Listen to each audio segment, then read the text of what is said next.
Hi friends, 1947లో British వాళ్ళు మన దేశానికి స్వాతంత్రం ఇచ్చి వెళ్ళిపోయేటప్పటికి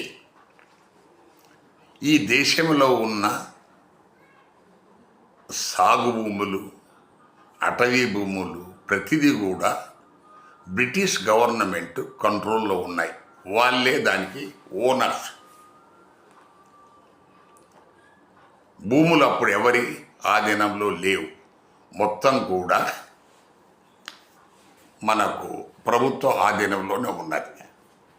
అలాగే 1948 సెప్టెంబర్ 17 వరకు ఈ తెలంగాణ, హైదరాబాద్, ఈ తెలంగాణ ప్రాంతంలో ఈ భూములన్నీ మనకు నవాబు గారి కంట్రోల్లో ఉన్నాయి. ఇది అందరికీ తెలిసిన విషయమే, నేను కొత్తగా తీసుకురాలేదు. దాని తర్వాత వాళ్ళు వెళ్ళిపోయేప్పుడు, బ్రిటిష్ వాళ్ళు వెళ్ళిపోయినప్పుడు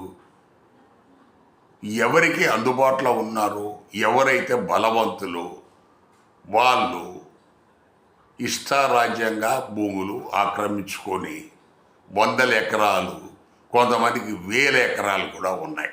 వాళ్ళేం కొనలేదు.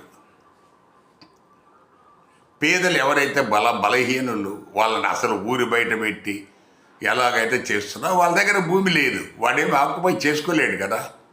ఎవడన్నా పొరపాటున చేసుకున్నా కూడా కొద్ది రోజుల తర్వాత నీకు దగ్గర కాగితం ఏమైనా ఉందా, నీకేమైనా ప్రభుత్వం అలాట్ చేశారా అని చెప్పేసి అది కూడా వాళ్ళే లాగేసుకుంటున్నారు. సో ఇది జరుగుతూ ఉంది. సో ఈ దేశంలో పేదలకు భూములు ఎందుకు లేవంటే భూములన్నీ పెద్దోళ్ళు కొట్టేశారు. సో దాన్ని మరి ఎలా న్యాయం జరుగుద్ది? సో వీళ్ళు దాని మీద మనకు ఇతర దేశాలు, చైనా లాంటి దేశము లేకపోతే ఇతర దేశాల్లో లాగా వీళ్ళకు న్యాయం చేయాలంటే ఎక్కడెక్కడైతే ఈ విపరీతమైన లాగేసుకున్నారో భూములు, వాటిలో నుంచి వీళ్ళకు తలా 2 ఎకరాలు 3 ఎకరాలు 2 ఎకరాలు ఇప్పించండి చాలు.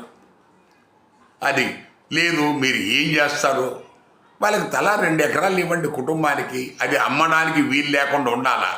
అది అమ్మడానికి వీలుంటే మళ్ళీ 3వ రోజు ఎవడో లాగేసుకుంటాడు. సో ఆ భూములు ఎవరు కూడా టచ్ చేయకూడదు. తర్వాత బ్యాంకులు ఇనిషియల్గా వాళ్ళు పెట్టుబడి పెట్టుకోవడానికి కనీసం 1 లక్ష రూపాయలు వాళ్లకు రాబోయే పంట మీద హామీ పెట్టుకొని వాళ్ళకి ఇవ్వాలి. ఇలా చేస్తే తప్ప భూములు రావు. రేవంత్ రెడ్డి గారు లేకపోతే కేసీఆర్ గారు